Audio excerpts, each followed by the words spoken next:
बुद्ध कहते हैं, जैसा हम सोचते हैं हमारा जीवन बिल्कुल वैसा ही बनता है।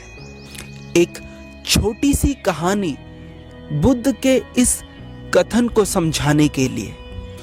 एक बार बुद्ध और उनके कुछ भिक्षुक एक वन से गुजर रहे होते हैं। बहुत दूर चलने के बाद बुद्ध के भिक्षुक बुद्ध से कहते हैं, बुद्ध, क्या हम कुछ देर विश्राम कर सकते हैं? बुद्ध कहते हैं, अवश्य। वो देखो, एक बड़ा वृक्ष, हम उसके नीचे बैठकर विश्राम करेंगे। बुद्ध और उनके सभी भिक्षुक उस वृक्ष के नीचे जाते हैं और बैठ जाते हैं। बुद्ध के भिक्षुक बुद्ध से कहते हैं, बुद्ध, आपने हमसे एक बार एक बात कही थी कि जैसा हम सोचते हैं हम बिल्कुल वैसे ही बनते हैं। कृपया कर इस कथन को विस्तार से समझाइए। बुद्ध कहते हैं, अवश्य, मैं तुम्हें एक छोटी सी कहानी सुनाता हूं। एक नगर में एक बहुत धनी सेठ रहता था। उसके पास धन की कोई कमी ना थी, परंतु वह फिर भी हर क्षण धन इकट्ठा करने के बारे में ही सोचता था। एक बार सेठ के घर उसका एक रिश्तेदार आता है। सेठ उसकी बहुत खातिरदारी करता है। बातों बातों में ही सेठ का रिश्तेदार सेठ से कहता है, अरे सेठ जी, क्या आपको पता है, हमारे नगर में भी एक बहुत नामी गिरामी सेठ था। धन के मामले में वह आपसे भी ज्यादा धनवान था। वह सेठ पूछता है, पर तुम एक बात बताओ, तुम उसे था क्यों कह रहे हो?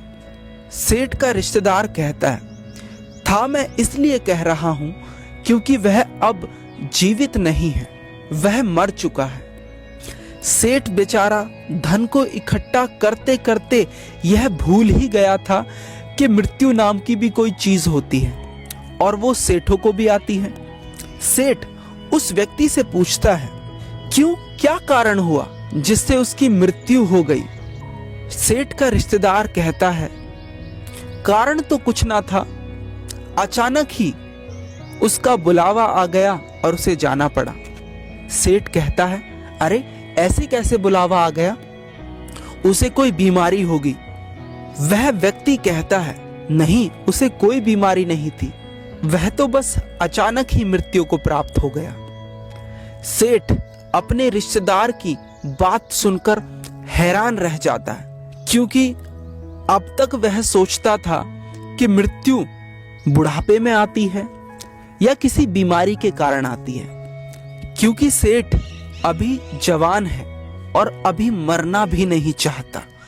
अगले दिन वह रिश्तेदार अपने घर चला जाता है, परंतु सेठ को एक बहुत बड़ी समस्या दे जाता है कि सेठ को भी मृत्यु आ सकती है। सेठ जैसे पहले दिन रात धन के बारे में सोचता था, अब केवल मृत्यु के बारे में सोचने लगता है। दिन रात उसे एक ही डर सताने लगता है कि कहीं मुझे मृत्यु ना आ जाए, कहीं मुझे अभी मृत्यु ना आ जाए। समय बीतता है और सेठ बहुत कमजोर होने लगता है, क्योंकि अब ना वह ढंग से खाता है ना पीता है, केवल मृत्यु के बारे में सोचता है। उसकी जीवा पर केवल एक ही कथन रहता है, कहीं मुझे मृत्यु ना आ जाए, कहीं मुझे मृत्यु ना आ जाए। और वह बीमार हो जाता है। उसकी ऐसी स्थिति हो जाती है मानो कभी भी प्राण निकल जाए।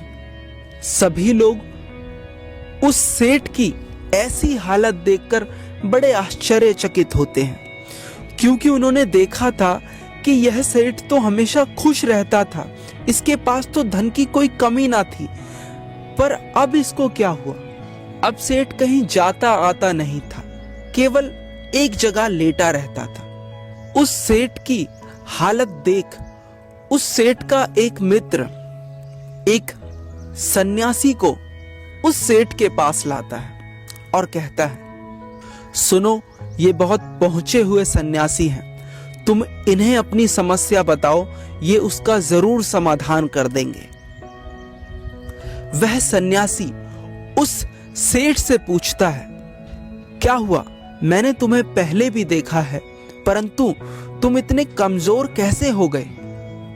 कौन सी चिंता तुम्हें खाए जा रही है? सन्यासी की बात सुन वह सेठ उस सन्यासी से कहता है, मैं मृत्यु को प्राप्त होना नहीं चाहता, मैं जीना चाहता हूं। कहीं मुझे मृत्यु ना आ जाए, कहीं मैं मर ना जाऊं। वह सन्यासी मुस्कुराता है और उस सेठ से कहता है, अच्छा, तुम्हें मृत्यु का भय है? वह सेठ कहता है, हाँ, मेरे पास इतना सारा धन है, इसका उपयोग कौन करेगा यदि मैं मर जाऊंगा तो? मुझे मृत्यु को प्राप्त नहीं होना, मुझे जीना है। वह संत कहते हैं, तुम्हारी इस समस्या का मैं अभी समाधान निकाल देता हूं। वह सेठ बहुत खुश होता है और उस संत के आगे हाथ जोड़ता है और कहता है, कृपया कर आप मेरी इस समस्या का समाधान कीजिए। वह संत उस सेठ से कहता है, मैं तुम्हें एक मंत्र देता हूं, तुम बस इसका उच्चारण करना, भीतर भी और बाहर भी। मतलब मुंह से भी यही मंत्र बोलना और अपने भीतर मन मन में भी यही मंत्र बोलना। यह मंत्र है, जब तक मुझे मृत्यु नहीं आएगी तब तक मैं जीऊंगा, जब तक मुझे मृत्यु नहीं आएगी तब तक मैं जीऊंगा। तुम इस मंत्र को 7 दिन तक लगातार बोलो, मैं 7 दिन बाद आऊंगा।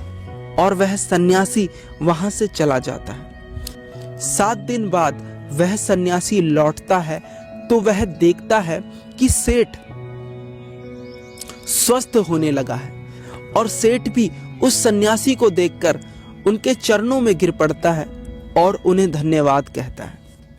वह सेठ कहता है, आपके मंत्र ने तो कमाल ही कर दिया, अब मैं मृत्यु से भयभीत नहीं हूं, क्योंकि जब तक मृत्यु नहीं आएगी तब तक मैं अपने जीवन को जीऊंगा।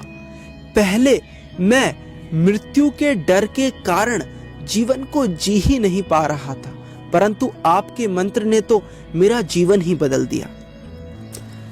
जो लोग मुझे सुन रहे हैं उनमें से कुछ लोग सोच रहे होंगे कि भला इस मंत्र से हुआ क्या, इस छोटी सी लाइन ने क्या बदल दिया।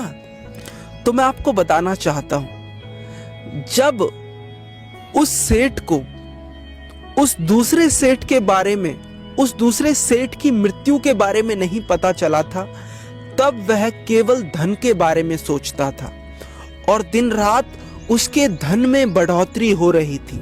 वह दिन रात धन इकट्ठा कर रहा था, उसका स्वास्थ्य भी ठीक था, वह खुश भी था। परंतु जब उसने मृत्यु के बारे में सोचना शुरू करा तो वह बिस्तर से लग गया, मृत्यु के करीब जाता गया और ऐसा क्षण आ गया कि वह कभी भी मृत्यु को प्राप्त हो सकता था।